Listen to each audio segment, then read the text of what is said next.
बात करते हैं। आईपी सिंह जी सुनिए ना सर, सवाल सुन लीजिए। आप ही के पास हूं, आप ही के पास हूं, मैं आगे नहीं बढ़ रहा हूं, सवाल सुन लीजिए।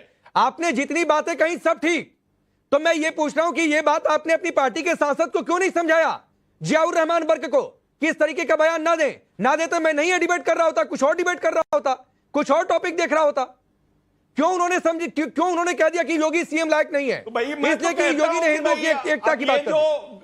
ये जो मीडिया है वो बीजेपी मीडिया, ये दूरदर्शन है, फिर वही बात ये है। दूरदर्शन। हेलो दोस्तों, आज की वीडियो में हम आपके लिए एक धमाकेदार डिबेट लेकर आए हैं जो आपको बहुत मजा आएगा। तो दोस्तों तैयार हो जाइए, क्योंकि इस डिबेट में आपको मिलेंगे तीखे तकरार और दिलचस्प मुद्दे। तो बिना देरी किए चलिए शुरू करते हैं आज की जबरदस्त डिबेट।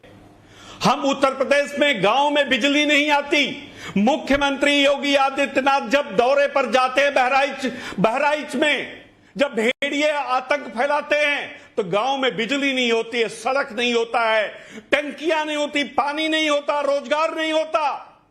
और हम चर्चा किस पर कर रहे हैं बैठ के? क्या भारत का भविष्य यही बनाने का वादा करके भारत के प्रधानमंत्री आए थे?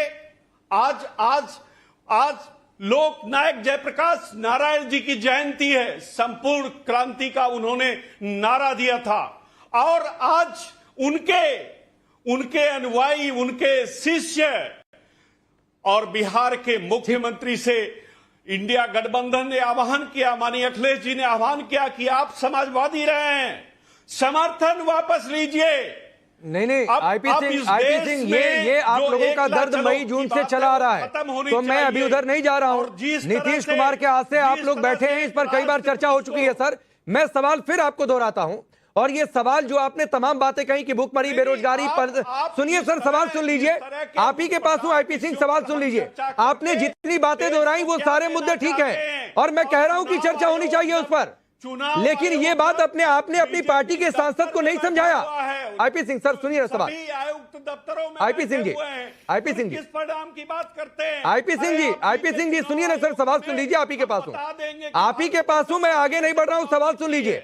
आपने जितनी बातें कही सब ठीक, तो मैं ये पूछ रहा हूं कि ये बात आपने अपनी पार्टी के सांसद को क्यों नहीं समझाया, जियाउर रहमान वर्क को, कि इस तरीके का बयान ना दे तो मैं नहीं डिबेट कर रहा होता, कुछ और डिबेट कर रहा होता, कुछ और टॉपिक देख रहा होता। क्यों उन्होंने समझी, क्यों उन्होंने कह दिया कि योगी सीएम लायक नहीं है, इसलिए कि योगी ने हिंदुओं की एकता की बात कर। ये जो मीडिया है वो बीजेपी मीडिया, ये दूरदर्शन है, फिर वही बात ये है। दूरदर्शन है, सरकार और बीजेपी की उपलब्धियां बताएंगे। तो जियाउर रहमान वर्क बीजेपी से सांसद है? नहीं, सवाल यह है कि ऐसी बातों में क्या वो हमारे कर्ता धर्ता क्या है? क्या देश की मुख्य जो राजनीति धारा है, क्या उसमें उनका महत्व है? क्या किसी की बात को लेकर हम चर्चा करेंगे? बात ही को लेकर चर्चा होती है करिए ना, बयानों को लेकर ही चर्चा होती है। मैं जितनी अपने मन से थोड़ी नहीं चर्चा होने लगती है। करूंगा, घर बेरोजगार बैठा है, उस पर आप चर्चा नहीं करेंगे? नहीं, उस पर भी चर्चा होगी। कौन कह रहा है? निकलने नहीं देंगे। बेरोजगारी और नौकरी एक मुद्दा है, उस पर भी चर्चा होनी चाहिए। चलिए शलभ मणि स्थिति उत्पन्न करेंगे। शलभ मणि नहीं, मैं आता हूं सर, अभी लखनऊ की भी तस्वीर आपको दिखाऊंगा, और उस पर भी सवाल है, उस लाल रथ पर भी सवाल है, उस पर भी आऊंगा अभी। लेकिन शलभ मणि ये कह रहे हैं कि जियाउर रहमान वर्क ने कह दिया तो कह दिया, छोड़ दो उसको, किनारे कर दो, कोई मतलब नहीं है।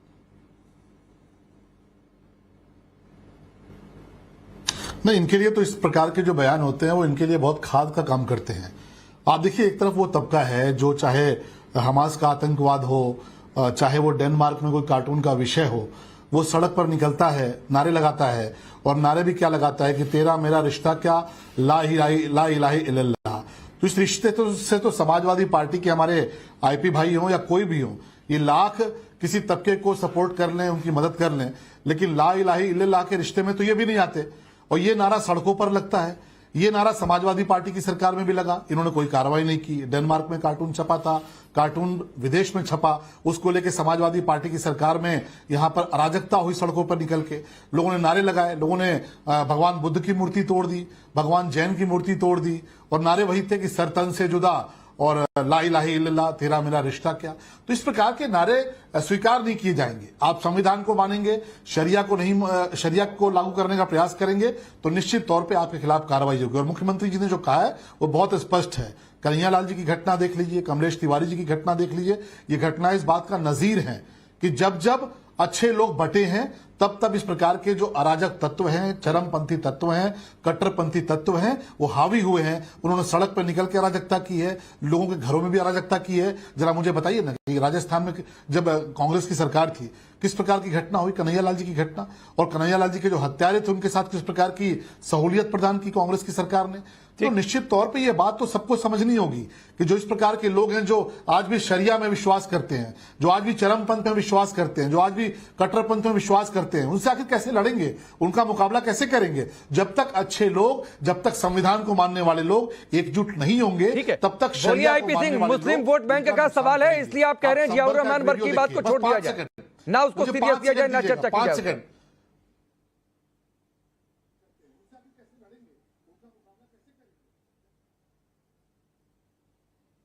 आईपी सिंह जी बोलिए। अच्छा, सवाल क्या क्या पूछ रहे हैं आप? नहीं, सवाल यह है कि मुस्लिम वोट बैंक का सवाल है, इसलिए आप कह रहे हैं जियाउर रहमान बर्की की बात को छोड़ दिया जाए, सीरियस ना लिया जाए, बावजूद इसके कि सांसद हैं। सब सुन लीजिए, कानून व्यवस्था किसके हाथ में है? उत्तर प्रदेश का गृह मंत्री कौन है? अगर मुख्यमंत्री जी उत्तर प्रदेश के गृह मंत्री हैं तो कानून व्यवस्था बेहतर हो, चुस्त दुरुस्त हो।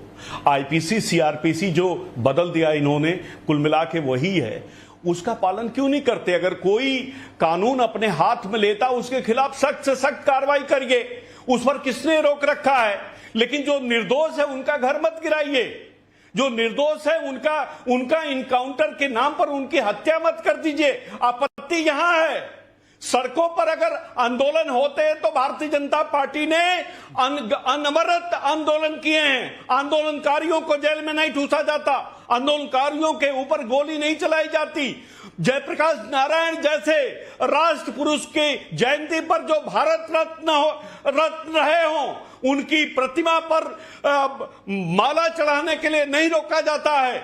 लोकतंत्र की दुहाई देने वाले यही भारत का संविधान, बाबा साहब का संविधान बदलने की बात कर रहे थे। वो तो देश की जनता और उत्तर प्रदेश की महान जनता ने भारतीय जनता पार्टी को उसकी हैसियत बताई, और जो 80 की 80 सीटें जीतने की बात कर रहे थे वो भी बेईमानी करके 25-30 सीटें जीत पाए।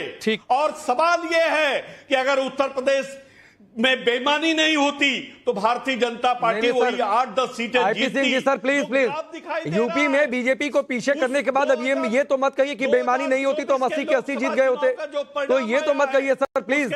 उत्तर प्रदेश की जनता आप पर हंसने लगेगी, समाजवादी पार्टी उत्तर प्रदेश की जनता आप पर हंसने लगेगी। और आप जिस लखनऊ का जिक्र कर रहे हैं, मैं आ रहा हूं, शलम मणि एक रिप्लाई करिए फिर आगे बढ़ता हूं, छोटा रिप्लाई।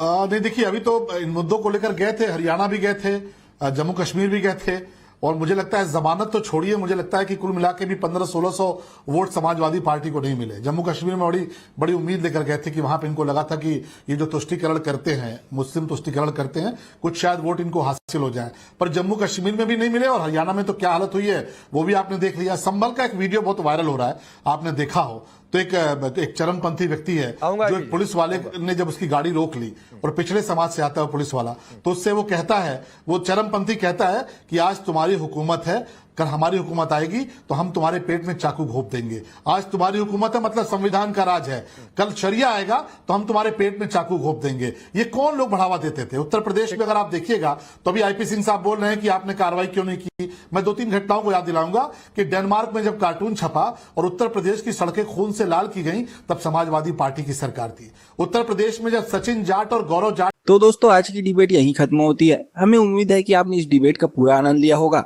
अगर आपको वीडियो पसंद आया हो तो लाइक और शेयर करना ना भूले।